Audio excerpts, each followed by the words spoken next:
Sally, and of course we know that the ANC's 55th National Conference has not actually completed its business of conference. Yes, the top 7 officials have been elected.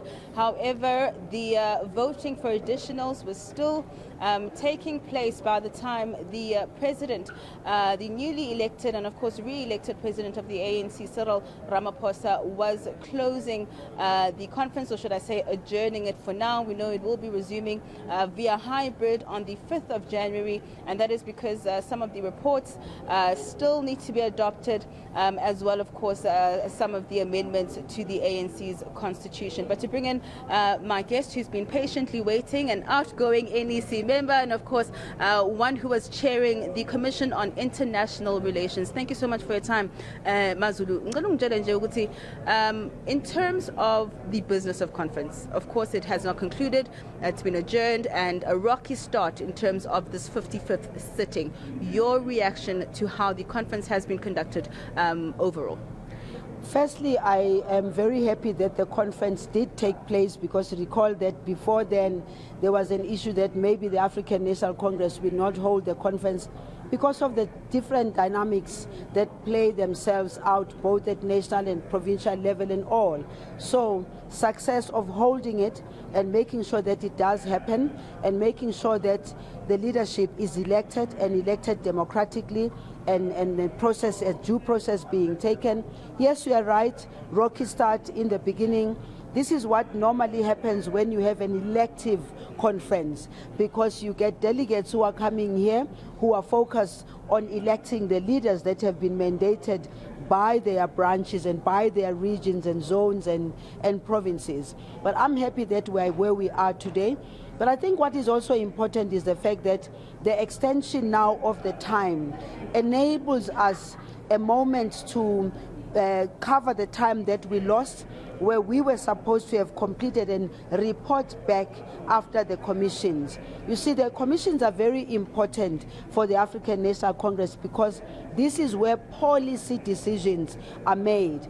This is where South Africans should focus on as to what does the ANC say about the economy? What does the ANC say about international relations? What does the ANC say about women empowerment? What does the ANC say about a whole range of things that are related to the needs of South Africans? Let's talk about women. Of course, top 7 with an unprecedented number of women in it, 3 to be exact. But of course, the president actually saying that he's not happy with the number of women who actually came to conference. Yes, usually the women, we find that they are more, because if we look at the membership of the African National Congress, it is carried by women in the main. If you look at the people who go out and do door to door, you find that most of the time is women. If you look at the volunteers of the African National Congress, you find that in the main it is women. And the reason why women stand up to be able to do this is because women are the people who feel the pain of home. When there's hunger in the home, the women are the first ones to see what is to be done. When the environment is not conducive for bringing up their children, it is the women that stand up. So women look out for political parties or organizations that respond to the needs, particularly of families. Therefore, the unhappiness that the president expressed about the numbers goes back to the fact that we live in a patriarchal society, and members of the African National Congress are not aliens who live somewhere in their own space. They go back to the same communities where the role of women, we still have to struggle a lot to make sure that it is understood, not only from a nurturing point of view, but it must be understood from a point of view of women being able, capable, and ready to be leaders in all aspects of our society. Now, of course, we have a new NEC that will be incoming, but we do know that there are some challenges around those who did not toe the party line.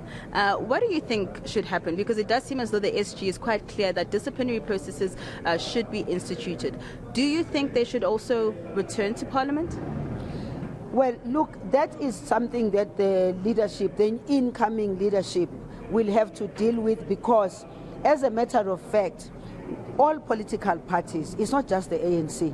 When there's a caucus of any given political party, they discuss and agree that this is going to be the approach. And therefore, this matter still has to go back to the ANC, the National Executive Committee, but it also needs to go back to a discussion, because part of what was an issue, some of the members said we are members of parliament, by the way, before maybe we can be members of the African National Congress, but our system is such that we are not elected on a constituency base where it's only your constituency that sends you there, therefore you can be as independent as you want. Here we are led by political parties. I get onto the list on the base of the party, not my constituency. And therefore, when the party makes a particular decision, this is what we all need to follow. But may I just quickly say, some of these things, they happen, sometimes they're good to happen because then they enable us to go back to the drawing board and look at as to whether the systems that we put in place are systems that are enabling for everybody or not. I'm sure that the new leadership coming in will have to discuss it and they'll make a decision, whichever decision they take.